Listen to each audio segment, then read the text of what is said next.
بسم الله الرحمن الرحيم. أكمل إيمان المسلمين والمؤمنين بولاية علي أمير المؤمنين عليه السلام.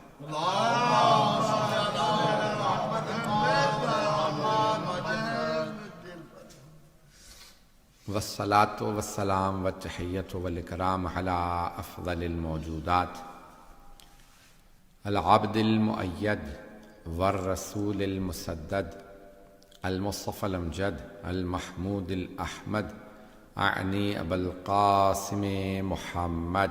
اللهم صل على محمد وعلى روحه ونفسه وصهره ووسيه سيد الأتقياء والأصفياء مولى الموالي إمام المتقين علي بن أبي طالب. اللهم صل على محمد وعلى أوصيائه لا سيما بقية الله في الأرضين روحي وأرواح العالمين لتراب مقدمه الفداء واللعنة الدائمة على أعدائهم أجمعين من الآن إلى قيام يوم الدين. أما بعد فقد قال الله الحكيم في كتابه الكريم بسم الله الرحمن الرحيم قد أفلح المؤمنون الذين هم في صلاتهم خاشعون الذين هم عن اللغو معرضون والذين هم للزكاة فاعلون. صدق الله العلي العظيم. صلى الله عليه وسلم.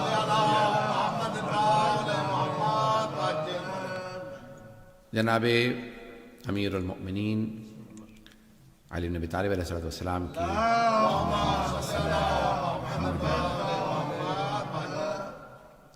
سلسلہ مجالس ہیں، سلسلے کی دوسری مجلس ہے، اور میں نے جو موضوع لیا ہے، بلکہ آپ لوگوں نے جو موضوع دیا ہے کہ صفات مؤمنین، اور میں نے سورہ مؤمنون کی ابتدائی یہ چند آیات کی تلاوت کی تھی، اس کا شرف حاصل کیا، اسی کو عنوان قرار دیا قد افلح المؤمنون، بے شک کہ مؤمن ہی فلاح پانے والے. بسم اللہ سید. فلاح کامیابی مؤمنین کے لیے ہے، اور سوائے مؤمن کے کسی کو کوئی کامیابی نہیں. اللہ نے کامیابی مؤمنین کے لیے لکھی ہے. اور لفظ فلاح قرآن کریم میں آیا، میں نے کل عرض کیا تھا فلاح و فوز کا فرق، کہ فوز بھی کامیابی ہے. عربی میں بہت سے الفاظ ہیں، نجح بھی کامیابی ہے، فوز بھی کامیابی ہے، فلاح بھی کامیابی ہے. قرآن کریم کے اندر یہ دو الفاظ زیادہ استعمال ہوئے ہیں. ہم نے کہا کہ زیارات میں بھی آیا ہے لفظ فوز، فَأَفُوزَ فَوْزًا عَظِيمًا، کہ ہم آپ کے ساتھ ہوتے تو ہم بھی کامیاب ہوتے، یعنی کربلا میں ہوتے تو آج بھی جو کربلا کے ساتھ ہے وہی کامیاب ہے.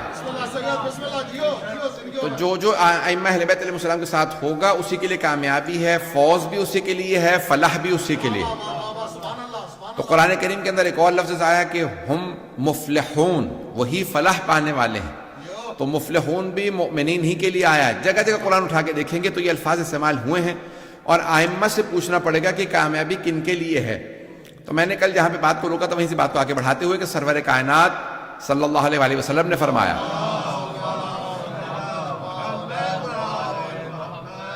آپ نے بڑے واضح الفاظ میں فرما دیا کہ علی و شیعتہ ہم الفائزون، بے شک علی اور ان کے شیعہ ہی کامیاب. یا علی. اور جناب سرور کائنات، میں نے جہاں بات کو روکا تھا میں نے پھر اس کی توضیح تھوڑی سی کر دی تھی. اس کے بعد میں نے کہا تھا میں یہاں سے بات کو جاری رکھوں گا کہ پیغمبر اسلام نے جب فرمایا تو صحابہ کے مجمع میں فرمایا، اور صحابہ کے مجمع میں سرور کائنات نے فرمایا کہ علی و شیعتہ ہم الفائزون، بے شک کہ علی اور ان کے شیعہ ہی کامیاب ہیں. ایک طبقہ ایسا تھا صحابہ میں کہ جنہیں خود صحابہ آپس میں کہتے تھے یہ علی کے شیعہ ہیں. شیعہ کہا جاتا ہے پیروکار کو، شیعہ کہتے ہیں پیرو کو جو پیچھے چلنے والا ہو. تو کچھ ایسے تھے صحابہ رسول کے اندر بھی جن کو سرور کائنات کی حیات طیبہ میں بھی کہا جاتا تھا یہ علی کے شیعہ ہے. توجہ میرے ساتھ. تو کچھ ایسے صحابہ جن کو مولا امیر کی زندگی میں، یعنی پیغمبر اسلام کے سامنے، یہ ایسی بات ہے کہ شیعہ بعد میں بنے ہیں. کہ بہت سے کہتے ہیں جتنے فرقے بنے ہیں پیغمبر کے بعد بنے ہیں. توجہ ہو میرے ساتھ. تو بہت سے لوگ کہتے ہیں پیغمبر اسلام کے بعد فرقے بنے ہیں. نہیں، کچھ ایسا گروہ تھا جو سرور کائنات کے سامنے بھی شیعہ کہلاتا تھا.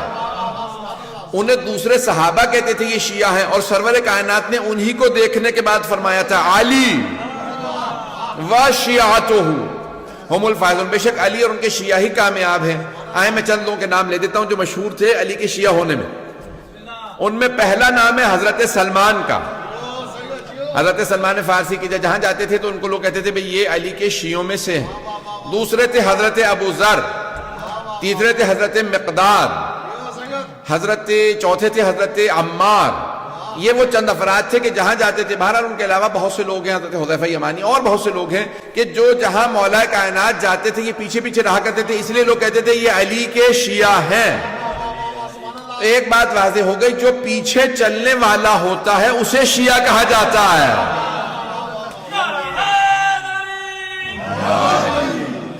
جو پیچھے چلتا ہے اسے شیعہ کہا جاتا ہے، جو آگے بڑھ بڑھ کے ٹوکے روکے اسے شیعہ نہیں کہا جاتا۔ اب کچھ اور نہ کہلوائیے گا، میں اشارہ کر کے آگے بڑھ رہا ہوں۔ تو عزیزان گرامی ایسے بھی تھے جو روکتے تھے۔ بہت سے افراد کو عادت ہوتی ہے امت کی اصلاح کرتے کرتے امام کی اصلاح کرنے لگتے ہیں۔ عزیزان گرامی ہر انسان کو اپنی اوقات معلوم ہونی چاہیے، میری اوقات کیا ہے، میری حیثیت کیا ہے۔ تو امام معصوم علیہ السلام کی کوئی اصلاح نہیں کر سکتا۔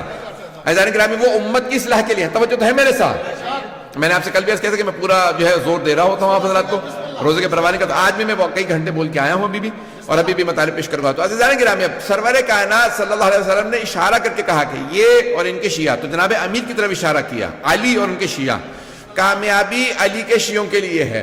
تو مولا کائنات نے بھی اپنی ولادت پہ بھی گواہی دی ہے کہ میں سورہ مومن کی تلاوت کی، اور اپنی شہادت پہ بھی کہا فزت ورب الکعبہ، بے شک کہ میں نے جہاں پہ بات کو رکا تھا اپنے انشاءاللہ پورے بہت سے چہرے نئے نظر آ رہے ہیں انشاءاللہ تعالیٰ، جو جنہوں نے نہیں سنی گے تو بعد میں سن لیجئے گا، یہ میں مطالب کو پیش کروں گا۔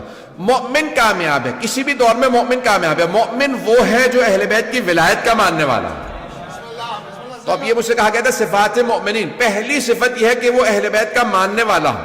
اب سرور کائنات نے فرمایا یا علی، اور یہ کتاب ہے بحر المعارف، اس کی جلد نمبر ظاہراً 3 میں ہے یہ، تو بحر المعارف کی جلد نمبر 3 سے پیش کر رہا ہوں کہ یا علی مسلک فی امتی کا مسلک ہے سورۃ توحید یا سورۃ الاخلاص، یا علی آپ کی مثال میری امت میں سورہ اخلاص جیسی ہے۔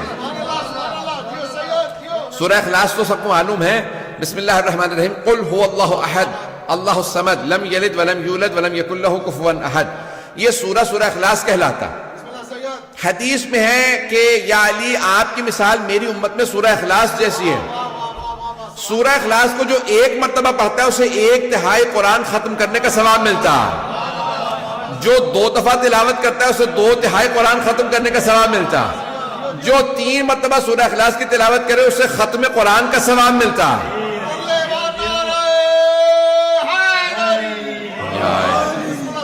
نہیں ابھی مجمع نہیں ہے سارا میرے ساتھ، تو یا علی بھئی پیغمبر اسلام فرما رہے یا علی آپ کی مثال میری امت میں سورہ اخلاص کی مثال ہے۔ سورہ اخلاص کو 3 دفعہ جو پڑھے اسے پورا قرآن ختم کرنے کا ثواب ملتا ہے۔ توجہ، اب پیغمبر اسلام وضاحت کر رہے ہیں یا علی جو آپ کو زبان سے مانے اس کا 1/3 ایمان مکمل، جو زبان سے بھی مانے دل سے بھی مانے اس کا 2/3 ایمان مکمل، جو زبان سے مانے دل سے مانے اور پورے جسم سے آپ کے ساتھ رہے۔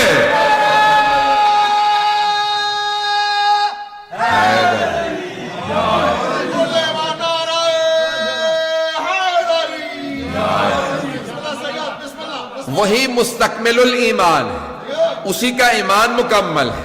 تو عزیزان گرامی مومن وہ ہے کہ جو صرف زبان سے نہ مانے، دل سے بھی مانے اور پورے بدن سے مولا کے پیچھے چلتا رہے، پوری طرح سے مولا کی پیروی کرے۔ تو مومن وہ ہے کہ جو ہر طرح سے اپنے آپ کو تسلیم سمجھے مولا کائنات کے سامنے۔ تو پہلی شرط ہے مومن کے لیے ایمان، اور صرف اللہ پہ نہیں، اس کے رسول پہ صرف ایمان کافی نہیں، قرآن پہ کافی نہیں، بلکہ ولایت علی پہ ایمان، ولایت محمد و آل محمد پہ ایمان، ولایت اہل بیت پہ ایمان۔ جو ایمان رکھتا ہے وہی مستکمل الایمان۔ عزیزان گرامی بہت سے ایسے تھے کہ جو صرف زبانی کلامی مانتے تھے۔ عزیزان گرامی زبانی کلامی ماننا کافی نہیں ہے، زبانی مان لینا کافی اگر ہوتا تو بہت سے ہم یعنی سارے مسلمان پھر ولایت علی کے معتقد ہیں۔ تو زبان سے کیونکہ سب کے سب مانتے ہیں کہ ہم اہل بیت کو مانتے ہیں. عزیزان گرامی یہ کہنا کافی نہیں ہے بلکہ دل سے ماننا بہت ضروری ہے. میں نے چند دن پہلے جملہ پیش کیا تھا, بلکہ شاید یہ اس ماہ رمضان کی بات نہیں, کسی اور موقع پہ پیش کیا تھا, میں اس کو تھوڑا سا اشارہ کر کے آگے بڑھوں گا. توجہ ہے میرے ساتھ؟ عزیزان گرامی یہ میں جملہ پیش کر رہا ہوں دوبارہ. بہت سے افراد کہتے ہیں کہ نہیں ہم اہل بیت کو مانتے ہیں. آپ کیوں کہتے ہیں کہ صرف شیعہ اہل بیت کو مانتے ہیں؟ ہم کہتے ہیں کہ ہم اہل بیت کو مانتے ہیں, تو کہتے ہیں نہیں ہم بھی مانتے ہیں. اہل سنت بھی وہ کہتے ہیں ہم مانتے ہیں. عزیزان گرامی فرق کیا ہے ان کے ماننے میں ہمارے ماننے میں؟ مجھے معلوم ہے کہ بعض اہل سنت بھی آتی ہیں اور مجھے یہ پورا یقین ہے کہ میرے برادر اہل سنت سن رہے ہیں. تو اب یہ مجھے پورا یقین ہے کہ سن رہے ہیں. تو عزیزان گرامی فرق کیا ہے ان کے ماننے میں ہمارے ماننے میں؟ تو میں فرق کو پیش کر رہا ہوں. وہ کہتے ہیں ہم مانتے ہیں, تو آپ بھی کہتے ہیں کہ صرف آپ مانتے ہیں, یعنی اہل بیت کے ماننے والے صرف شیعہ ہیں. کیا فرق ہے ہمارے ماننے میں اور ان کے ماننے میں؟ میں ان کو ان کی زبان میں سمجھانا چاہتا ہوں. اگر کوئی کہے میں اللہ کو مانتا ہوں لیکن جتنے بت ہیں میں انہیں بھی مانتا ہوں,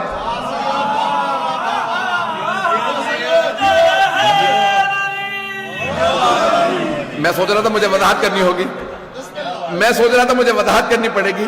آپ حضرات پہنچ گئے بغیر وضاحت کے, کوئی وضاحت نہیں کروں گا, آگے بڑھ جاؤں گا. عزیزان گرامی بہت سے کہتے ہیں کہ میں اللہ کو مانتا ہوں لیکن جتنے بت ہیں انہیں بھی مانتا ہوں. کیا ایسے کی توحید قبول ہے؟ ایسے کی توحید قبول نہیں ہے, کیونکہ وہ خدا کے ساتھ اس کے جو شریک ہیں انہیں بھی مانتا ہے. توحید اس کی قبول ہے جو خدا ہی کو مانتا ہو. عزیزان گرامی دوسرا سوال میرا آپ سے, اگر کوئی کہے میں رسول خدا کو مانتا ہوں لیکن جتنے جھوٹے نبوت کے دعوے ہیں مسیلمہ کذاب سے لے کے آج تک, بہت سو کے نام لینا مشکل ہو جاتا ہے, تو جائے مثال کے طور پہ کسی اور بہت سے لوگوں نے دعویٰ کیا میں بھی نبی, میں بھی نبی, میں بھی نبی. بات واضح ہو رہی ہے. کوئی آدمی کہ میں رسول خدا کو مانتا ہوں لیکن جتنے جھوٹے نبوت کے دعوے تھے انہیں بھی مانتا ہوں. کیا ایسے کی نبوت کا عقیدہ قبول ہے؟ نہیں قبول. کیوں؟ کیونکہ رسول خدا خاتم النبیین ہے. اگر بات واضح ہو رہی ہو. اب اگر کوئی کہے میں اہل بیت کو مانتا ہوں, میں علی کو مانتا ہوں, حسن کو مانتا ہوں, حسین کو مانتا ہوں لیکن ان کے دشمنوں کو بھی مانتا ہوں, کیا ایسے کی امامت و ولایت کا عقیدہ قبول ہے؟ جب تک کہ دشمنوں سے بیزاری کا اعلان نہ کرو تب تک بات واضح ہو.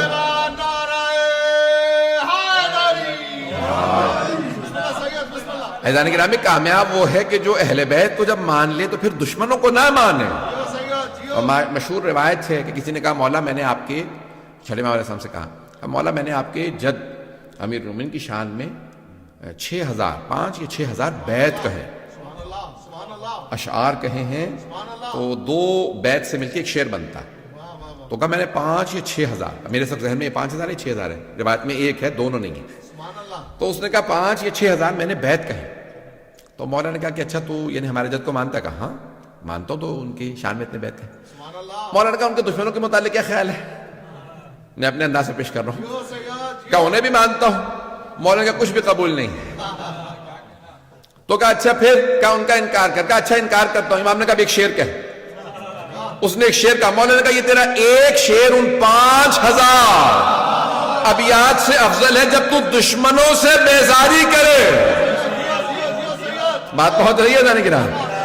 عزیزان گرامی یہ کافی نہیں ہے کہ ایک آدمی کہتے میں اہل بیت کو مانتا ہوں اور زبانی جمع خرچ جو ہے وہ فوراً لے کے احسان جتلانے لگے میں اہل بیت کو مانتا تو ہوں. عزیزان گرامی ماننے کے لیے ضروری یہ ہے کہ پہلے دشمنوں سے اعلان انسان بیزاری کرے. وَإِلَّا انسان کا عقیدہ ولایت و توحید, یہ عقیدہ امامت قبول. میں بھی پڑھنے والا ہوں, اگر چلتے رہیے گا. مجھے اندازہ ہے کہ آج محققان بھی کافی موجود ہے, تو اس لیے جو ہے میں انشاءاللہ وقت پہ تمام کروں گا. کل بھی میں انشاءاللہ میں نے وقت پہ تمام کیا تھا, تو چلتے رہیے گا میرے ساتھ. عزیزان گرامی آج بھی اگر کوئی عقیدہ امامت رکھتا ہو, ولایت رکھتا ہو, جب تک کہ دشمنوں سے اعلان بیزاری نہ کرے تب تک اس کا عقیدہ قبول نہیں. دوسری بات, عقیدے کے اندر یہ انسان کے لیے بہت ضروری ہوتا ہے کہ انسان جس پہ اعتقاد رکھتا ہو یہ میرا امام ہے, یہ میرا مولا ہے, انسان اس سے کبھی بھی کوئی سمجھوتا نہیں کرتا. جو کہہ دیا وہ تسلیم ہے. امام جو ہے یعنی انسان یہ نہیں کہتا کہ یہ مانوں گا یہ نہیں مانوں گا, سمجھو ہو, یہ مانوں گا یہ نہیں مانوں گا. انسان کسی بھی چیز پہ کمپرومائز نہیں کرتا, سمجھوتا نہیں کرتا. جو کچھ امام نے کہہ دیا وہ قبول ہے. رد و قد نہ کرے، جو امام نے کہہ دیا اس کے سامنے تسلیم ہو۔ عزیزان گرامی، بہت سے افراد امام معصوم علیہ السلام کی حیات طیبہ میں موجود تھے لیکن ٹکرا گئے۔ کیوں؟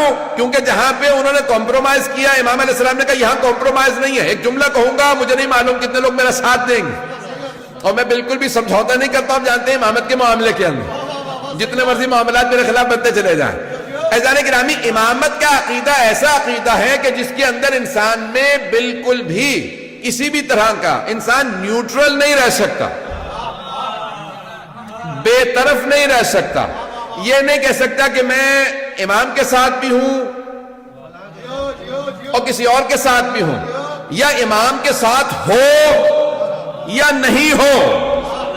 امام علیہ السلام نے اجازت نہیں دی ہے۔ میں نے چند دن پہلے جو وعدہ کیا تھا میں اس کو ذرا مکمل کر دوں گا، آج میں نے وہاں پہ مکمل نہیں کیا تھا۔ عزیزان گرامی، مولا کے اگر آپ دیکھیں تو حکمیت کا معاملہ، حکمیت ذہنوں میں ہے نا، ایک ہوتا ہے قاضی، ایک ہوتا ہے حکم۔ حکم یعنی آربیٹریٹر، میں نے اسے نفس کیا تھا۔ جنگ ہوئی مولا کی صفین، اور معاویہ کے ساتھ جنگ ہوئی، اور اس کے بعد، اور نام میں جو ہے وہ لوگوں کی تاریخ ہے، میں کوئی ایسی بات نہیں کر رہا ہوں، تو اس لیے معاویہ کے ساتھ جنگ ہوئی، 1.5 سال سے زیادہ جنگ جاری رہی، اور جنگ جب ختم ہوئی تو کہاں پہ ختم ہوئی؟ حکمیت کے معاملے، کہ جہاں جناب مالک اشتر بلایا گیا ان کو، اور پھر آپ کی ہی جو فوج سے لوگ بغاوت کر گئے، جن کو خوارج کہا جاتا ہے۔ خوارج انہوں نے کہا کہ ہم جو ہے وہ یہ جنگ نہیں کرتے، کیونکہ سامنے انہوں نے قرآن اٹھا لی ہے نیزوں پہ۔ آج بھی بہت سے افراد صرف قرآن قرآن قرآن دکھا رہے ہیں اور کہتے ہیں کہ میں اہل بیت کو نہیں مانتے۔ عزیزان گرامی، جہاں پہ بھی کوئی بغیر اہل بیت کے قرآن کو مانے گا وہ قرآن سے بھی گمراہ ہو جائے گا، کیونکہ رسول خدا فرما گئے یہ دونوں ایک دوسرے سے کبھی جدا نہیں ہوں گے، قرآن اور اہل بیت کبھی جدا نہیں ہے۔ عزیزان گرامی، انہوں نے کیا کہ آج ہمارے ہاں تشیع میں بھی میں نے دیکھا کہ بہت سے افراد یہ القاب چلا رہے ہیں کہ وہ جو ہے کہتے ہیں کہ نہیں ہم اہل القرآن ہیں، حدیث کو بھی نہیں مانتے، کسی چیز کو نہیں مانتے، صرف اور صرف قرآن۔ یاد رکھیے گا، جو صرف قرآن کی بات کرے گا وہ لازماً گمراہ ہو جائے گا۔ اور میں نے ایسے بہت سوں کو دیکھا کہ جو اہل بیت کے راستے کو چھوڑ گئے صرف اور صرف اس لیے کیونکہ وہ کہہ رہے تھے کہ نہیں ہمیں قرآن کافی ہے۔ چاہے آپ وہ شیعہ ہوں سنی ہوں، جب آپ کہیں گے قرآن کافی ہے تو پھر آپ لازماً گمراہ ہوں گے۔ مانا کیونکہ ٹی وی پہ جا رہی ہے، میں اس لیے بات تھوڑا سا کھول کے پیش کروں گا، چلیے گا میرے ساتھ۔ بہت معذرت کے ساتھ میں بات بہت زیادہ کھول رہا ہوں۔ عزیزان گرامی، اب یہ جناب امیر علیہ السلام کے سامنے ہوا معاملہ، انہوں نے قرآن اٹھایا، مولا نے کہا بھئی یہ قرآن لے لو، یہ جو دکھا رہے ہیں اس کا واسطہ دے رہے ہیں، جنگ جاری رکھو۔ کہا نہیں مولا وہ قرآن کا واسطہ دے رہا ہے۔ مولا نے کہا اگر وہ قرآن کو مانتا ہوتا تو میرے مقابلے میں کیوں آتا؟ اور مولا نے یہ جملہ فرمایا، کہا ھذا قرآن صامت وانا القرآن ناطق، یہ خاموش قرآن ہے، میں بولتا ہوا قرآن ہوں۔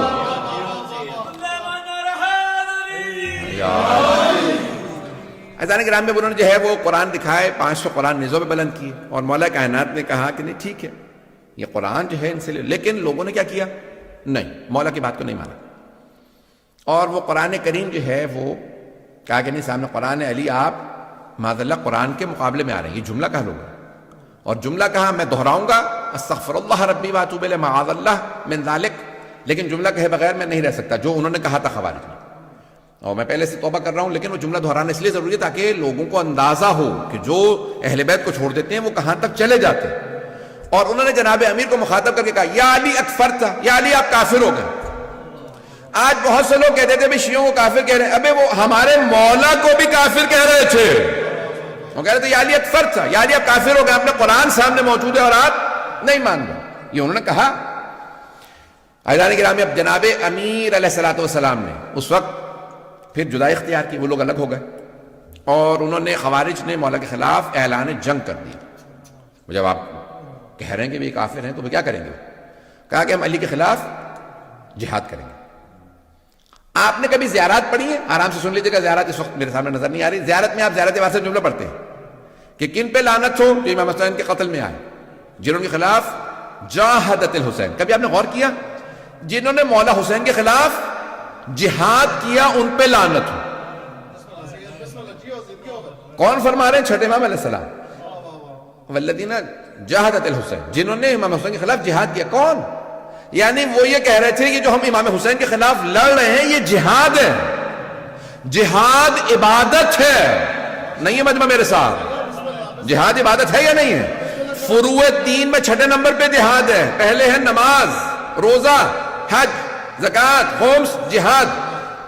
فروع دین میں واجب عبادت سمجھتے ہوئے قربتاً اللہ کی نیت سے کر سکتے ہیں۔ نماز اگر قربتاً اللہ نہ ہو تو قبول نہیں، روزہ قربتاً اللہ نہ ہو قبول نہیں، حج قربتاً اللہ نہ ہو قبول نہیں، خمس و زکوٰۃ قربتاً اللہ نہ ہو قبول، جہاد قربتاً اللہ نہ ہو قبول نہیں۔ پتہ نہیں مجمع ہے یا نہیں؟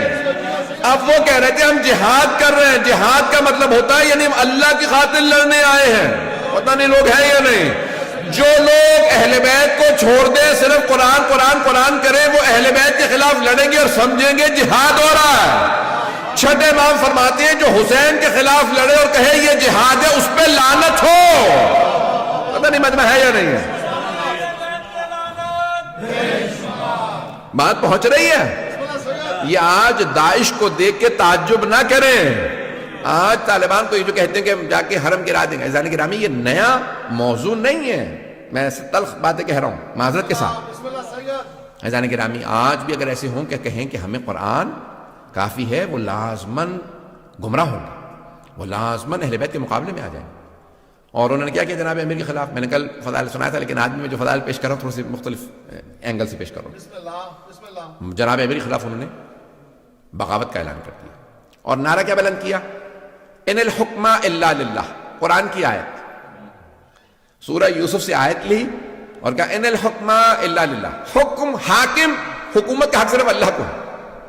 یعنی کیا مطلب؟ علی ہمیں حاکم قبول نہیں۔ مولا سے کہا مولا وہ قرآن کی آیت پیش کر رہے ہیں آپ کے خلاف۔ ایسے سے بھی لوگ تھے بیچارے کہ مولا سے سوال کا جواب لینے آ رہے ہیں، مولا وہ آیت پڑھ رہے ہیں۔ تو مولا نے کیا فرمایا؟ کلمۃ حق یراد بہا الباطل، کلمہ حق بلند کر رہے ہیں لیکن مراد باطل لے رہے ہیں، قرآن حق ہے۔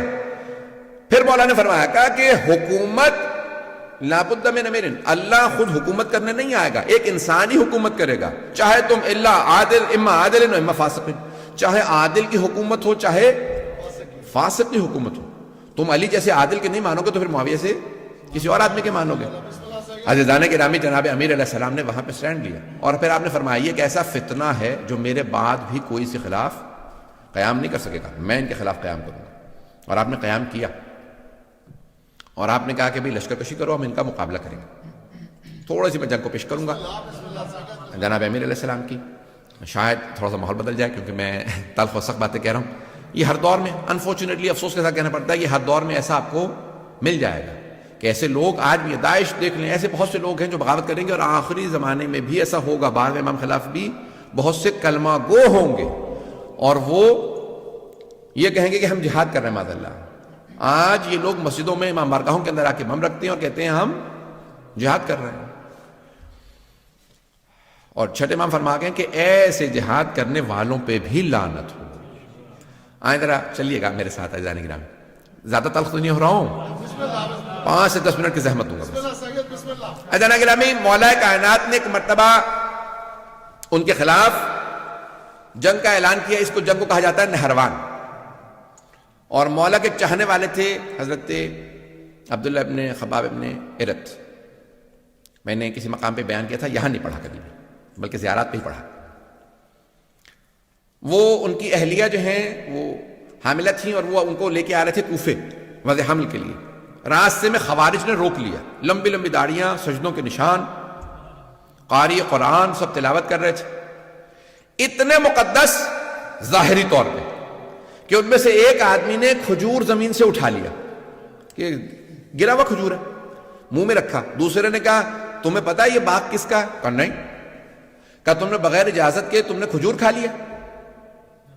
اس نے واپس نکال کے وہیں زمین پہ رکھ دیا۔ کہا پروردگارہ مجھے معاف کر دے، میں نے کھجور بغیر مالک کے پوچھے کھا لیا تھا، مجھے معاف کر دے۔ اس کا مطلب ہے کبھی بھی لوگوں کے لمبے سجدوں سے، لمبی داڑیوں سے، ظاہری تقدس سے دھوکہ نہ کھانا۔ اگر اہل بیت کو نہیں مانتے تو جتنا مرضی اپنے آپ کو مقدس دکھاتا رہے، وہ پھر بھی فاسق ہے۔ پتہ نہیں بات پہنچ رہی نہیں پہنچ رہی۔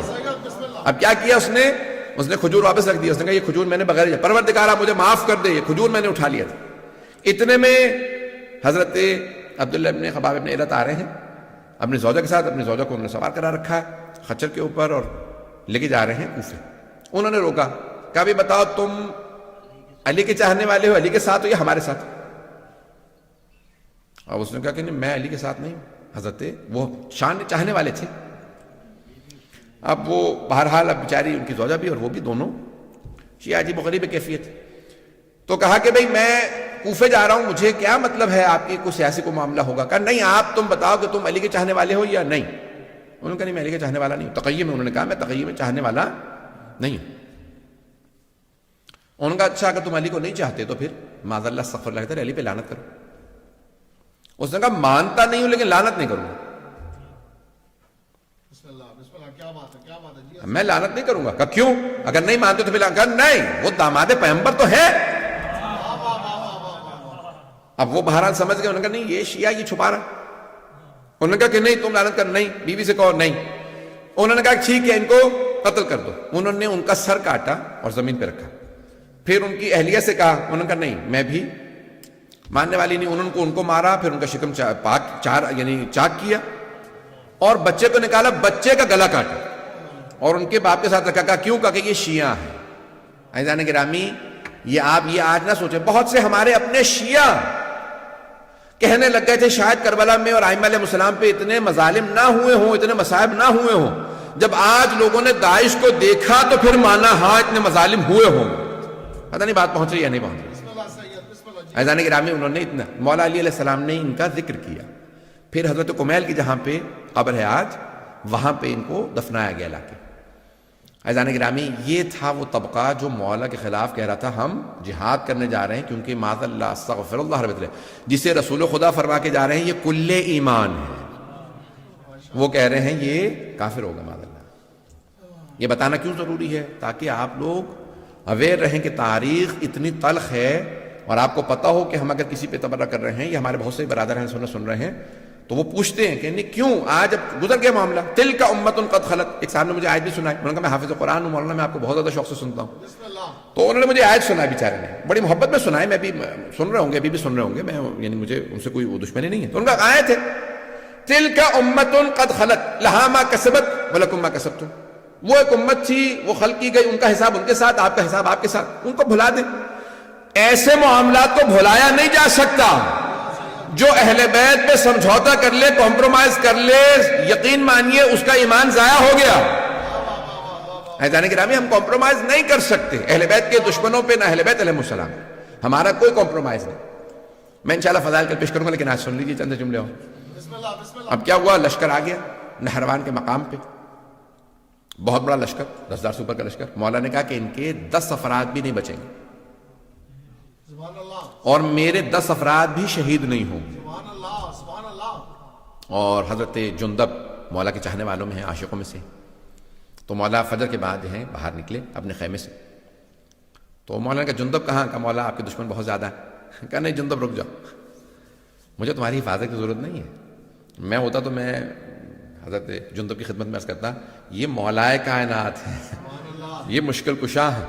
اب بہرحال عزیزان گرامی مولا کچھ فاصلے سے واپس آئے. اس کے بعد کہا کہ جندب کیا دیکھ رہے ہو؟ کہا مولا زمین پہ دیکھ رہا ہوں چونٹیوں کی اتنی تعداد ہے کہ کون ان کی تعداد کو جانتا ہوگا, یہ سوچ رہا تھا. بسم اللہ سید, بسم اللہ سید. کہ مولا ان کی تعداد کو کون جانتا ہوگا اتنی. کہا جندب تمہارے مولانا صرف یہ کہ ان کی تعداد کو جانتے ہیں, میں یہ بھی بتا سکتا ہوں ان میں نر کتنے ہیں, مادہ کتنی ہے.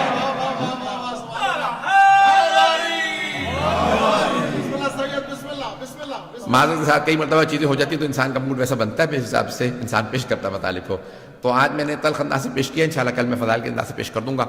عزیزان گرامی مولا کائنات کی پھر ایک مرتبہ جنگ شروع ہوئی اور مولا نے بتایا کہ کتنے لوگ آ رہے ہیں. اور جناب جندب کو کہا کہ جندب یہ جو پہاڑ دیکھ رہے ہو سامنے, اس کے پیچھے ایک لشکر آ رہا ہے, وہ بھی آئیں گے, حملہ کریں گے. وہی خوارج ہیں, وہی نہروان کے اس مقام پہ آئیں گے, مجھ سے بھی مقابلہ کریں گے. اور ان میں سے 7 افراد فرار کریں گے, 3 افراد کے ساتھ بھاگ جائیں گے. انہی میں سے فرار کرنے والوں میں سے ایک کا نام تھا عبد الرحمن ابن ملجم, جس کو یعنی ہمارے ہاں کہا جاتا ہے کہ جس قدر یعنی سب سے شقی القلب کہا ہے رسول خدا نے اس آدمی کے لیے. کہ کربلا میں بھی آنے والوں سے زیادہ پتھر دل انسان یہ ہے، شمر سے زیادہ ملعون ابن ملجم، اور کہا جاتا ہے کہ اس کا نام لے کر کے جتنی ہو سکے لعنت کرنا اس کا بے انتہا ثواب۔ تو عبد الرحمن ابن ملجم، میں اس کی بھی تھوڑا سا تاریخ پڑھنا چاہ رہا تھا لیکن اب شاید آج پیش نہ کروں۔ مجھے اندازہ ہے کہ بہت سی باتیں میں نے تل کہیں اور میں کہوں گا آئندہ بھی 3 مجالس کے اندر۔ عزیزان گرامی، مولا نے پھر جنگ کی، اور مولا جو ہیں وہ عام طور سے زمین پہ کھڑے ہو کے جنگ کرتے تھے، جو آئے مقابلہ کرے، جو مارا جائے مارا جائے، جو بھاگ جائے بھاگ جائے۔ واحد جنگ ہے جہاں پہ مولا نے فرمایا، کہا اس میدان سے کسی کو بھاگنے نہ دینا۔ یہ صفین کے لیے اور نہروان کے لیے لوگوں نے کہا کہ مولا نے صرف ان کے لیے کہا اس میدان سے جو بھاگے اسے بھاگنے نہ دینا، اس سے پیچھے اس کے مقابلہ کرنے کے لیے جانا اور اس کو وہاں مار دینا۔ کہا مولا کیوں؟ جمل میں آپ نے کہا جو بھاگتا ہے بھاگ جائے، لیکن یہاں پہ آپ فرما رہے ہیں کہ جو بھاگتا ہے اسے بھاگنے بھی نہ دو۔ کہا جمل میں لوگ ماں کا نام سن کے دھوکہ کھا کے آ گئے تھے، پتہ نہیں لوگ ہیں یا نہیں، سوچ رہے تھے شاید ماں صحیح ہو اس لیے دھوکہ کھا کے آئے تھے، انہیں نہیں پتا علی حق ہے، پتہ نہیں مجمع ہے یا نہیں۔ کہ اس لیے میں نے وہاں پہ کہا تھا جو بھاگے بھاگنے دو، دھوکہ کھا کے آئے۔ وہاں مسلمان تھے، دھوکہ کھا کے آ گئے تھے، یہاں یہ منافق ہیں، کافر ہیں، اسلام کا لبادہ ہو رکھا، کہ کوئی بھاگے اسے بھاگنے نہ دینا۔ مولا نے ایک مرتبہ ذوالفقار کھینچی، اللہ اکبر کی صدا دی، گھوڑے کو اینڈ لگائی، مولا صفوں سے اپنے گھوڑے کو دوڑاتے رہتے تھے، جہاں سے گزرتے تھے سر ہی سر نظر آتے تھے۔ کسی نے سوال کیا یا علی تلوار چل نہیں رہی، سر پہ سر گر رہے ہیں؟ میں اپنے انداز سے جواب دے رہا ہوں، مولا کہیں گے میں ذوالفقار کو روک رہا ہوں، روک نہیں رہی ہے۔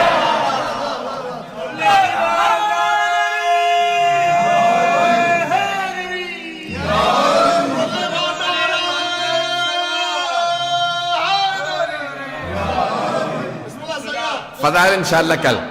عزیزان گرامی، آج مطالب جو پیش کرنا تھا میں نے کر دی، بس ایک سن لیجئے۔ مولا نے وہاں پہ مقابلہ کیا اور بھاگنے میں صرف چند افراد ہی کامیاب ہوئے، باقی سب کو مار دیا۔ مولا نے کہا کیوں؟ یہ ایسا فتنہ ہے، یہ جہاں جائیں گے کفر پھیلائیں گے۔ اگر وہ چند افراد بھی جو بچے تھے آج اگر آپ کو داعش نظر آ رہے ہیں تو سمجھ لیں انہی کی تبلیغ کا اثر ہے۔ بات پہنچ گئی ہے عزیزان گرامی، کلیئر ہوئی ہے؟ یہ جو بھی اہل بیت کے خلاف خروج کرتا ہے چاہے کسی دور میں کرے، وہ کہتا ہے میں جا کے جنت البقیع ڈھاؤں گا، میں سامرہ پہ حملہ کروں گا، یہ جو بھی ہے اس کا مطلب ہے یہ خارجی ہے، یہ خروج کر رہا ہے امام کے خلاف۔ اور خوارج ہمارے تمام علماء نے کہا کہ وہ نجس ہیں، عین نجس، اخبث و انجس ہیں، نجس جانوروں سے بھی زیادہ۔ اس سے زیادہ کھل کے تو نہیں پڑھ سکتا ممبر سے۔ تو جو اہل بیت عزیزان گرامی آپ سن لیجیے عبد الرحمن ابن ملجم کون ہے؟ اگر چاہیں تو آج پڑھوں، نہیں تو چھوڑ دوں۔ بسم اللہ بسم اللہ سید بسم اللہ۔ ہے ٹائم تھوڑا پڑھ دوں آج یا کل مکمل کروں؟ عبد الرحمن ابن ملجم ملعون کا سن لیجیے پھر آج۔ مولا کا گورنر تھا یمن کا، مولا کو بہت پسند تھا، اسے معزول نہیں کیا، بہت سے لوگوں کو بس سب کو معزول کر دیا، اور اسے کہا کہ تم اپنے جیسے 10 افراد کو بھیجو جن کی میں تربیت کروں، جو پھر یمن کو چلائیں نظام۔ سنیں گے نا؟ بسم اللہ سید۔ اس نے 10 افراد بھیج دیے، اس نے 100 افراد کا انتخاب کیا، 100 افراد میں سے پھر 40 کو چنا، ان میں سے جو سب سے اچھے 10 افراد تھے انہیں کوفے بھیجا، کہا تم جاؤ جا کے علی بن ابی طالب سے تربیت لے کے۔ مولا مسند بچھا کے بیٹھے، 10 افراد آئے، مولا نے پہلے کا پوچھا نام بتاؤ، بلدیت، سب کو تعارف ہو رہا ہے، سب کو بتا رہے ہیں کون کون ہیں یہ لوگ، دوسرا تیسرا چوتھا، چھٹے آدمی سے پوچھا بھائی تمہارا نام کیا؟ اس نے کہا عبد الرحمن، عربی میں اس نے جواب دیا انا عبد الرحمن، میں عبد الرحمن۔ مولا نے اس کو دیکھا اور کہا انا للہ و انا الیہ راجعون۔ اس نے فوراً پلٹ کے پوچھا آپ نے کلمہ استرجاع کیوں پڑھا؟ مولا نے کہا تیرے باپ کا نام کیا؟ اس نے کہا انا ابن ملجم، میں ملجم کا بیٹا۔ تو مولا نے کہا انا للہ و انا الیہ راجعون، کلمہ استرجاع دوبارہ پڑھا۔ اس نے کہا کیا بات ہے، کیا میں مرنے والا ہوں؟ مولا نے کہا مرادی انت، تو مرادی ہے؟ عبد الرحمن ابن ملجم مرادی قبیلے سے تھا، مراد۔ اس نے کہا کہ ہاں۔ مولا نے پھر کہا انا للہ و انا الیہ راجعون۔ کہا کیا بات ہے آپ بار بار کلمہ استرجاع کیوں پڑھ رہے ہیں؟ کیا میں مرنے والا ہوں؟ مولا نے کہا نہیں، تو میرا قاتل ہے۔ اس نے کہا قاتل نہیں، میں تو آپ کا چاہنے والا ہوں۔ مولا نے کہا نہیں، تو میرا قاتل ہے۔ میں تجھے ابھی سے وارننگ دے رہا ہوں، تجھے تحدید کر رہا ہوں، تو جہنم میں جائے گا اپنے اس گناہ کی وجہ سے، اور وہ لعنت ہوگی، تو جہنم کے اس گڑھے کے اندر جائے گا کہ جہاں کوئی نہیں ہوگا۔ اس نے کہا نہیں کیسے ہو سکتا میں آپ کو مار دوں؟ مولا نے کہا میں تجھے بتا رہا ہوں ابھی، تو قاتل ہے میرا۔ ایک مرتبہ اس نے کہا کہ بھئی کیسے ہو سکتا ہے، آپ مجھے مار دیں، ابھی مار لیجئے۔ مولا نے کہا کس جرم میں؟ جو تو نے ابھی کیا نہیں۔ اسلام میں جرم سے پہلے سزا نہیں ہے، جرم کے بعد سزا ملتی ہے۔ تو نے بھی جرم نہیں کیا، لیکن میں تجھے ابھی سے وارننگ دے رہا ہوں۔ اب اسے اندازہ نہیں، آہستہ آہستہ وہ ایک فاحشہ کا جو ہے وہ عاشق ہو گیا۔ اب ممبر کے قابل نہیں کہ میں بیان کر سکوں۔ اس کا نام قطام تھا، ہمارے ہاں بھی کہا جاتا ہے نا، گالی دینی ہوتی ہے تو قطامہ کہتے ہیں، یہ اس کا نام تھا۔ اس نے بھی شرط رکھی، اور وہ بھی مولا کی دشمنوں میں سے تھی اور ملعونہ تھی، اور بہرحال کہ بھی میں شادی کروں گی لیکن مجھے ایک کنیز چاہیے، 5000 دینار چاہیے، اور علم طالب کا سر چاہیے۔ الوقائع والحوادث میں اس روایت کو لکھا۔ کچھ لوگوں نے کہا ہے معاویہ سے بھی لنکس تھے، اور بہرحال اہل بیت کے قتل کے اندر آپ کو پتہ بنو امیہ کا ہمیشہ کردار رہا ہے۔ بنو امیہ نے بڑا منفی کردار ادا کیا۔ اہل بیت کے خلاف جو سب سے بدترین جو دشمن اہل بیت کے گزرے ہیں اور اب تک ہیں وہ بنو امیہ۔ اب وقت تمام ہو گیا، میں تفصیل میں نہیں جا سکتا۔ اور پھر اس نے کہا کہ نہیں میں ایسا نہیں کر سکتا، اور پھر آہستہ آہستہ کہا کہ ٹھیک ہے میں ایسا کروں گا۔ اور کیا کیا اس نے؟ یہ گیا خانہ کعبہ میں، غلاف خانہ کعبہ پکڑ کے اس نے قسم کھائی کہ میں علی کا قتل کروں گا۔ آج آپ دیکھتے ہیں بہت سے کہ یہ اپنے آپ کو کہتے ہیں خادم الحرمین شریفین، پتہ نہیں لوگ ہیں یا نہیں۔ بہت سے لوگ دھوکہ کھا جاتے ہیں، وہ حرم کے خادم ہیں اور آپ ان کو برا کہہ رہے ہیں۔ بے ہم آپ کو تاریخ میں ایسے بہت سے کردار پیش کر سکتے ہیں جو خانہ کعبہ کا غلاف پکڑ کے قسم کھاتے ہیں کہ میں رسول خدا کے بھائی علی بن ابی طالب کا قتل کروں گا۔ یہ میں کیوں پیش کر رہا ہوں؟ یہ قابل توجہ باتیں، آج یہ قابل غور ہیں۔ یہ آج دھوکہ نہ کھائیں لوگوں کے بڑے بڑے ٹائٹلوں سے، اتنے بڑے بڑے انہوں نے اپنے آپ کو ٹائٹل دے رکھے۔ میں حرمین کا، مکہ مدینہ کا خادم ہوں، جنت البقیع ڈھا دے تب بھی لوگ ان کو لعنت نہیں کرتے۔ رسول خدا کی بیٹی کا حرم گرا دیں، لوگ کہتے ہیں کہ لعنت نہیں کر سکتے۔ آپ سوچ سکتے ہیں کوئی آدمی؟ 4 معصوم اماموں کی قبریں ڈھا دی۔ ازواج رسول کے ماننے والے کہاں ہیں آج، جو کہتے ہیں امہات المومنین کو مانتے ہیں؟ 9 امہات المومنین کی قبریں ڈھا دی۔ کوئی بولنے کے لیے تیار ہے، کہتے ہیں نہیں لعنت نہیں کریں، حرمین کے خادم ہیں، مکہ مدینہ کے خادم ہیں۔ یہ آل سعود کا کردار ہے آپ کے سامنے۔ میں بہت معذرت، بہت تلخ میں نے پیش کیا، مکمل کر رہا، ختم تمام۔ عزیزان گرامی، اس نے کیا کہا؟ اس نے کہا میں کیا کروں گا؟ حرم میں خانہ کعبہ کا پردہ غلاف پکڑ کے قسم کھائی میں علی کا قتل کروں۔ کب؟ شب قدر میں۔ کہاں پہ؟ مسجد کے اندر، مقدس جگہ پہ، مقدس رات میں مقدس ترین ہستی کا قتل کرنے آ رہا ہے۔ کیا سمجھ کے؟ عبادت سمجھ کے۔ کیا اس زمانے میں ایسے لوگوں پہ لعنت تھی تو آج ایسے لوگوں پہ لعنت نہیں؟ پتہ نہیں میں نے پیش کیا یا نہیں پیش کیا۔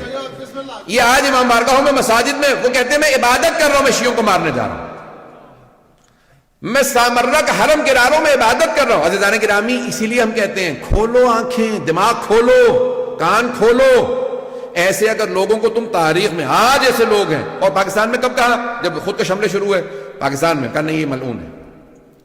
عزیزان گرامی، اگر پاکستان میں حملہ ہو تو ملعون ہے، دوسرے ملکوں کے اندر حملہ ہو تو ملعون نہیں ہے، عراق میں حملہ ہو تو ملعون نہیں ہے، شام میں جناب زینب کے حرم پہ حملہ کرے تو ملعون نہیں ہے ایسے لوگ، اور اگر تاریخ میں علی پہ حملہ کرے تو ایسے آدمی ملعون نہیں ہے۔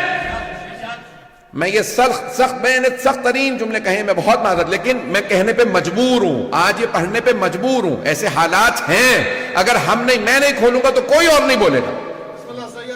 عزیزان گرامی، یہ تاریخ کے وہ کردار ہیں کہ جن پہ تاریخ میں بھی لعنت تھی، آج بھی لعنت ہے۔ اللہ ان لوگوں پہ لعنت بھیجتا ہے، اس کا رسول ان پہ لعنت بھیجتا ہے، ملائکہ لعنت بھیجتے ہیں، قیامت تک کے لیے ایسے لوگوں پہ لعنت ہے۔ اور جو ان پہ لعنت نہیں بھیجتے ان کا کیا حال ہونا چاہیے؟ ان پہ لعنت نہیں ہونی چاہیے۔ اگر تو وہ نہیں سمجھتے تو معاف ہے، اور اگر سمجھتے ہیں اور لعنت نہیں بھیجتے تو ان پہ بھی لعنت ہے۔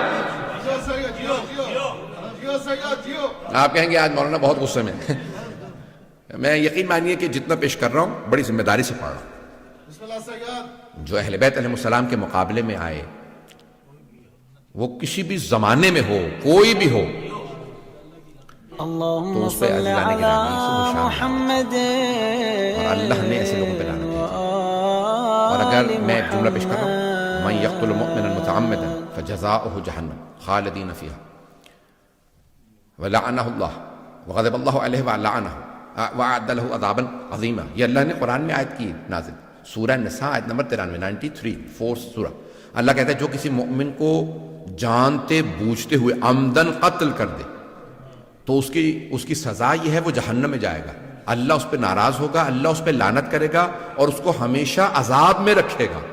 عام مومن کو مار دے تو اللہ فرما رہا ہے جہنم میں جائے گا. اور اگر کوئی امیر المؤمنین کا قاتل ہو، آج مسلمان کہتے ہیں کہ سوچنا پڑے گا لعنت کر سکتے ہیں نہیں.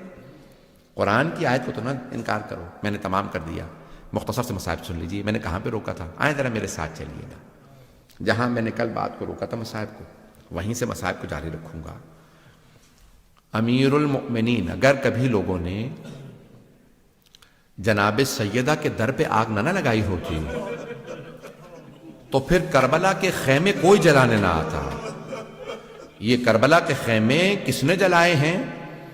انہی لوگوں نے کہ جو مانتے تھے سیدہ کے در کو جلایا جا سکتا ہے. اور اگر جناب امیر کی گردن پہ کوئی ضربت نہ چلاتا، سر پہ ضربت نہ لگی ہوتی، آج صبح آپ نے دیکھی ہوں گی نا، کوفے کی مسجد سے اذانیں نشر کی جا رہی تھی. آج تو بڑی روشنی ہے، سب لوگوں نے کہا لائٹیں بجھا دو، یہ چراغ بجھا دو، علی کی بیٹیوں کو پرسہ دینا ہے. دنیا کا اصول ہے، بیٹے بیٹیوں کے گھر جاتے ہیں، کہتے ہیں ارے آپ کے بابا دنیا سے چلے گئے، آئیں ذرا جناب امیر کی بیٹے بیٹیوں کو پرسہ دیں. ہاتھ باندھ کے کہیے گا بیبیو ہم آپ کو پرسہ دینے آئے ہیں، کیونکہ ہم اس لائق نہیں کہ پرسہ دے سکیں، لیکن آج ہمیں پرسہ دینا ہے. کوئی رونے میں بخل نہ کرے. میں آپ کو بس 5 منٹ کی زحمت دوں گا، کسی کوئی آنکھ ایسی نہ ہو. آج مولا کائنات گھر سے چلے ہیں. ایک مرتبہ مولا کائنات میں آج پیش کرنا چاہتا ہوں. میں نے کل پیش کیا تھا، مولا کو بیٹیوں سے بڑی محبت تھی، بیٹیوں کو مولا نے بلا لیا. جب بیٹیاں آ گئی نا، ہر روز جیسے آپ جانتے ہیں نا پانی زندگی کے لیے بہت ضروری ہوتا ہے، جناب زینب ام کلثوم کے لیے اپنے بابا کو دیکھنا ایسا تھا جیسے آب حیات ہوتا ہے. بیویاں اپنے بابا کو دیکھتی، ہمارے بابا آ گئے ہیں، بابا آپ یہاں پہ بیٹھ جائیے، بابا میں آپ کے لیے کھانا لگا دیتی ہوں، بابا میں نے آپ کے لیے اپنے ہاتھوں سے روٹی بنائی تھی. اور مولا بھی اپنی بیٹیوں سے بڑی محبت کرتے تھے. بس بھئی کل رات تھی 19ویں کی عجیب و غریب رات تھی. ایک مرتبہ مولا کائنات کو ایک بیٹی نے کہا، ہر رات ایک بیٹا بیٹی دعوت کرتا. پہلے دن مولا حسن نے کہا بابا آج میرے ساتھ افطار کر لیجئے. دوسرے دن مولا حسین نے کہا بابا جان میرے پاس افطار کر لیجئے. ہر روز کوئی نہ کوئی بیٹا یا بیٹی کہہ دیتا. آج ایک دن جناب ام کلثوم نے کہا بابا جان اگر میرے پاس افطار کر لیجئے. ہاں بیٹی میں آپ کے پاس افطار کروں گا. اب اگر بیٹی کوئی ایسی ہونا کہ جناب ام کلثوم جیسی، بابا جان میں آپ کے لیے خود اپنے ہاتھ سے روٹی بناؤں گی. روٹی کا اہتمام کیا، بی بی نے ساتھ میں دودھ یا دہی رکھ دیا، سرکہ رکھا. جیسے کھانا رکھا کہا بیٹی آپ جانتی ہیں نا آپ کے بابا کبھی 3 چیزوں سے افطار نہیں کرتے، میں 2 سے زیادہ کھانے استعمال نہیں کرتا. ایک مرتبہ جناب ام کلثوم نے سرکہ ہٹانا چاہا، کہا نہیں بیٹی یہ دہی ہے، یہ جو دودھ ہے یہ ہٹا لیجئے، میں خشک روٹی سرکے کے اندر رکھ کے کھا لوں گا. ایک مرتبہ جناب امیر نے پہلا لقمہ لیا، دوسرا لقمہ کیا، کہا بیٹی بس بہت ہے. کہا بابا جان کیا بات ہے آپ کھانا افطار کیوں نہیں کر رہے؟ کہا بیٹی میں خدا کی بارگاہ میں خالی پیٹ جانا چاہتا ہوں. شاید مولا کو پتا ہے میرے بیٹے پیاسے بھوکے ذبح کیے جائیں گے. کہا میں خدا کی بارگاہ میں خالی پیٹ جانا چاہتا ہوں، اجرکم اللہ، خالی پیٹ جانا چاہتا ہوں. ایک مرتبہ جناب ام کلثوم کے آنسو بہنے لگے، بابا خدا کی بارگاہ میں جانے کی باتیں کر رہے ہیں. اگر پردیس ہو، زینب ام کلثوم جیسی بیٹیاں ہو، یہ پتہ چلے بابا جانے والے ہیں، بیٹیاں تڑپنے لگتی ہیں. جناب ام کلثوم نے بہنوں کو بتایا ہوگا، بابا فرما رہے میں خدا کی بارگاہ میں خالی پیٹ جانا چاہتا ہوں، اجرکم اللہ. ساری بیٹیاں تڑپنے لگی. میرے مولا نے آواز دی بیٹا حسن آپ بھائیوں کو لیجئے کوفے کے دروازوں کی حفاظت کریں. کہا بابا جیسا آپ کو حکم، لیکن آج ہماری باری نہیں ہے. کہا بیٹا میں بھی جانتا ہوں لیکن چلے جائیے. جانتے ہیں کیوں؟ مولا نہیں چاہتے تھے کوئی بیٹوں کے سامنے باپ پہ تلوار اٹھائے.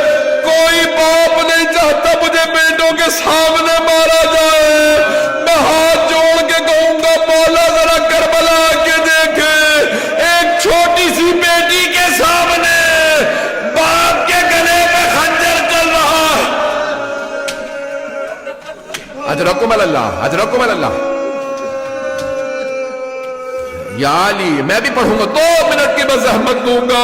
ایک مرتبہ مولا علی نے ایک مرتبہ کہا میرے سارے بیٹے کوفے کے دروازوں کی حفاظت کے لیے چلے جائیں۔ آخری جملے سن لیجئے، مولا نے بیٹیوں سے کہا بیٹیوں الوداع۔ ساری بیٹیاں صحن میں نکل آئی۔ بابا یہ کیا حالت بنا رکھی ہے؟ میرے مولا صحن میں آئے، مرغابیوں نے راستہ روک لیا، مولا کی عبا میں چونچوں کو ڈالا۔ اب جناب زینب سے رہا نہیں گیا، کہا بابا کبھی آج تک ہم نے یہ حالت نہیں دیکھی، یہ مرغابیاں، یہ بطخیں، یہ پرندے آپ کا راستہ نہیں روکتے۔ میرے مولا نے مڑ کے بیٹیوں کو دیکھا، پھر ایک جملہ کہا کہ انہن نواہی، یہ میرا نوحہ پڑھ رہی ہے، انہیں پتہ ہے بلی چل کے نہیں آئیں گے۔ پرندوں کو پہلے پتہ چل جاتا ہے۔ ایک مرتبہ میرے مولا نے خدا حافظ کیا، پھر ایک جملہ کہا زینب میرے بیٹوں سے کہنا انہیں اگر وقت پہ دانا پانی نہ دے سکے آزاد کر دے۔ میں ہاتھ جوڑ کے کہوں گا مولا آپ سے جانوروں پرندوں کا بھوکا پیاسا رہنا برداشت نہیں، انہیں بھوکا نہ رکھنا۔ مولا جب کربلا میں آپ کی پوتیوں نے رو کے کہا ہوگا دادا ہم پیاسے ہیں،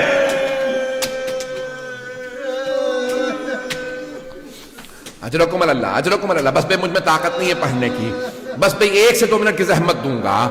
بس بھئی آخری جملے سن لیجئے۔ میرے مولا چلے آئے اور آنے کے بعد گلدستہ اذان میں مولا نے خود اذان دی، کہا اللہ اکبر۔ بیٹیوں کے کانوں میں آواز آئی، ایک بیٹی نے رو کے کہا بابا کی آواز میں کتنا درد ہے۔ بیٹیاں رونے لگی، وہاں بیٹوں نے اذان سنی، کسی نے کہا بابا خود اذان دے رہے، کہا ہاں۔ مولا حسن نے کہا ایک مرتبہ مولا نے اذان دی گلدستہ اذان میں مینارے میں آخری جملے میرے مولا اترے۔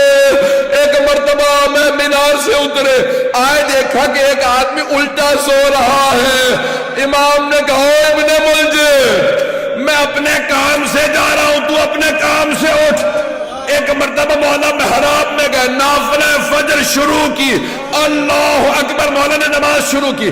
ابن ملجم ملعون نے تلوار زہر میں بجھا رکھی تھی، تلوار نکالی، ہاتھ کانپنے لگے، شیر خدا کا روپ تھا، گردن پہ مارنا چاہتا تھا، سر میں تلوار لگی۔ میرے مولا کا سر شگافتہ ہوا، ایک مرتبہ بیٹھے، کہا بسم اللہ و باللہ وعلا ملت رسول اللہ فزتو برب الکعبہ۔ بیٹیاں تڑپنے لگی، بیٹے رونے لگے، کہا سب چلو مسجد میں، بابا کو ضربت لگی ہے۔ جانتے ہیں کیسے پتہ چلا؟ جناب جبرائیل چلے، مرثیہ پڑھنے لگے، تحدمت واللہ ارکان الہدی، قتل ابن ام المصطفیٰ، قتل علی المرتضی، قتلہ اشکل اشکیہ۔ ہائے آج اللہ کے دین کے سارے ارکان تباہ ہو گئے۔ ارے محمد مصطفیٰ کا بھائی مارا گیا، علی مرتضی مارے گئے، اشکل اشقیاء نے انہیں مار دیا، بس میں زیارت برآمد ہونے والی ہے۔ آخری جملہ سن لیجئے، میں آگے نہیں پڑھوں گا، کل جاری رکھوں گا۔ میرے مولا نے ایک مرتبہ بیٹوں کو دیکھا، خدا کی قسم علی کی آنکھوں میں کوئی آنسو نہیں تھا، میرے مولا دلیر تھے، کوئی نہیں روئے، بیٹوں کو روتا دیکھا گا میرے شیروں رونا بند کر دو، ایسے مصائب آتے رہتے ہیں۔ کہا بیٹا حسن آپ نماز مکمل کیجئے، لیکن ایک مرتبہ بیٹوں نے اٹھایا، گھر لے چلے۔ میرے مولا نے کہا حسن مجھے زمین پہ کھڑا کر دو، میں زینب کے سامنے بیٹوں کے ہاتھوں پہ نہیں جانا چاہتا، میری بیٹیاں نہ سوچے بابا کو تکلیف ہے۔ اب تک مولا نہیں روئے، لیکن جیسے ہی دروازہ کھلا سامنے دیکھا مولا کی بیٹیاں ماتم کر رہی ہیں، ہائے بابا، ہائے بابا۔ میرے مولا رونے لگے، ہائے میری بیٹیاں، پردیس میں کبھی کوئی ایسے بھی روتا ہے؟ یا علی اللهم صل على محمد